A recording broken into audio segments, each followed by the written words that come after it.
Il y a réellement un déclic, c'est lorsque je m'aperçois à un moment donné que mon regard coule d'un endroit à un autre, est réactivé par un endroit, repart.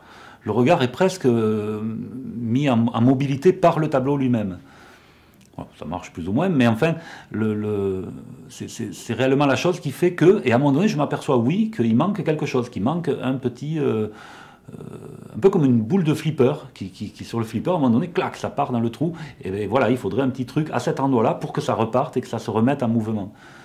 Euh, et pour que l'œil, à un moment donné, reste à un endroit, reparte vers un autre, ait envie de repartir à gauche, revienne sur la droite, englobe la totalité en étant attiré comme un aimant par un endroit, par un signe bien précis qui l'attire, mais qui coule sur une autre couleur, qui l'amène vers un fond un peu plus doux, et qui est rebalancé dans la brutalité, dans la déchirure, et qui repartent dans... Bon, voilà. Et ça, il est clair que les signes peuvent servir aussi à des moments, ils se mettent en place dans cette espèce de positionnement de contraire, de contraste, de rupture.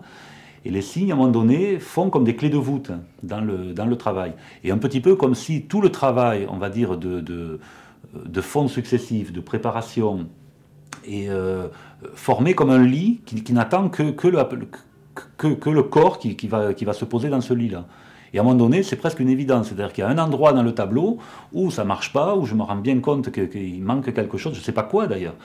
Mais c'est la peinture elle-même qui me dit, voilà, mets-moi ce truc-là, quoi. Et c'est là que je trouve quelque chose, donc en moi, que j'avais pas prévu, que j'avais pas réellement décidé, quoi, au départ.